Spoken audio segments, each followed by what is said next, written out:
नमस्कार, आपके साथ हूं मैं राजीव शर्मा। हाजिर हूं देश का सवाल लेकर। बिहार विधानसभा चुनाव की घड़ी ज्यों ज्यों नजदीक आ रही है, बिहार में सियासी पारा चढ़ रहा है। हर दिन विवादों की नई बात हो रही है, भले ये बात कभी चुनावी रैलियों में हो, कभी टीवी पर होने वाली बहस में।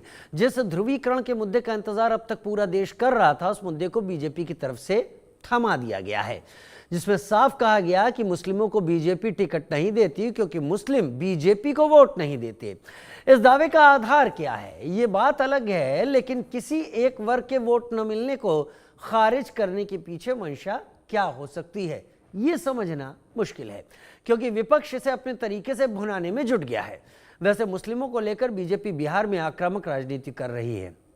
उधर दूसरी तरफ विपक्ष बीजेपी के मुद्दों की काट के तौर पर उन वादों को करने में जुटा है जिसके लिए मुस्लिम समाज आवाज बुलंद करता रहा है। हालांकि बिहार की सियासत में असदुद्दीन ओवैसी विपक्ष के लिए चैलेंज बनकर मौजूद हैं, जिन्होंने पिछली बार चौंका दिया था। अब एक बार विपक्ष को उन पर गौर करते हुए अपनी चुनावी तैयारियों को जामा पहनाना पड़ रहा है। बहरहाल चुनाव में ज्यादा वक्त नहीं बचा, मुश्किल से 10 दिन का वक्त। ऐसे में कई सारे सवाल हैं जिनके जवाब हमें चाहिए होंगे, उस पर करेंगे मेहमानों से चर्चा। लेकिन पहले हम बात कर लेते हैं इस रिपोर्ट की।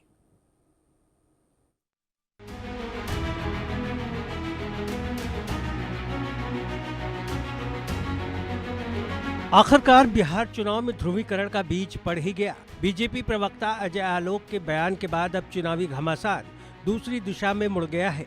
एक टीवी चैनल की डिबेट में अजय आलोक के दिए बयान कि मुस्लिमों को बीजेपी टिकट नहीं देती क्योंकि बीजेपी को मुस्लिम वोट नहीं देते, बड़ा साफ बताता है कि बिहार के चुनाव का समीकरण अब इसी के इर्द गिर्द बुनने की तैयारी है।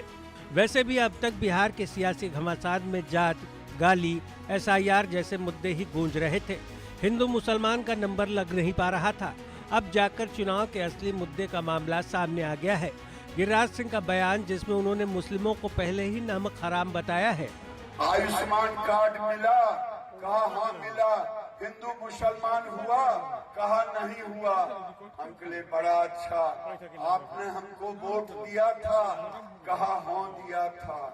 हमके जड़ी खुदा का नाम लेके बोलिए तो कहा नहीं दिया था। हमने कहा नरेंद्र मोदी ने गाली दिया था तो नहीं, हमने गाली दिया था तो नहीं। मैंने कहा तो मेरी गलती क्या थी? जो किसी के उपकार को ना उपकार माने उसको नमक हराम क्या बोलते हैं? अरे जो किसी का उपकार ना माने उसको क्या बोलते हैं? उसको क्या बोलते हैं?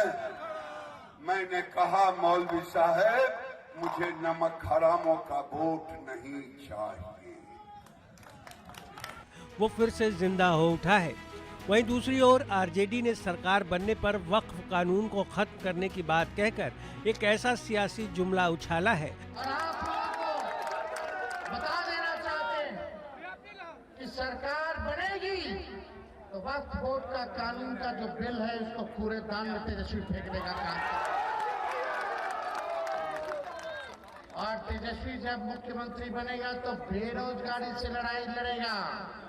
जब तेजस्वी मुख्यमंत्री बनेगा तो पूरे बिहार के 14 करोड़ को CM बनाने का काम करेगा, यानी CM मतलब चिंता मुक्त, जिसकी बदौलत वो मुस्लिम वोटों को अपने पक्ष में करने की कोशिश में है।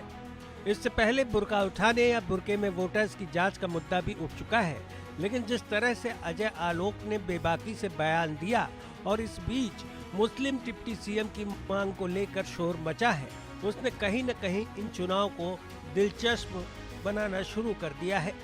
बिहार के समीकरण में मुस्लिम वोटों की संख्या 18% है, जबकि 60 सीटों पर प्रभाव है। मुस्लिमों के वोट JDU, RJD, कांग्रेस और लेफ्ट समेत कई पार्टियां हैं जो आपस में बांटती रही।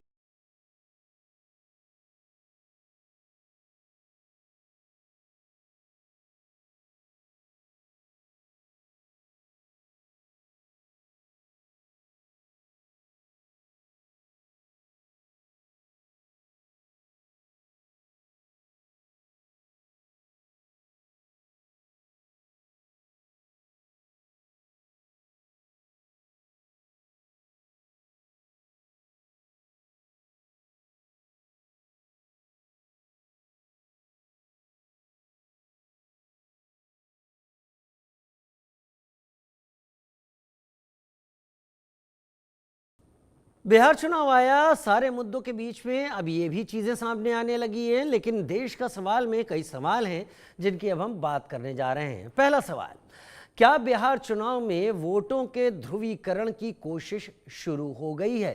पोलराइजेशन की तैयारी कर ली गई है? दूसरा, चुनाव में हिंदू मुसलमान ही जीत का आखिरी समाधान क्यों है? चुनाव में हिंदू मुसलमान का होना क्या जीत का समाधान है? विकास के दावों की बिहार में चुनाव में वोटों के जैसे हम बात कर रहे हैं, ये सारे हमारे सवाल हैं जिनकी हम इस वक्त बात कर रहे हैं।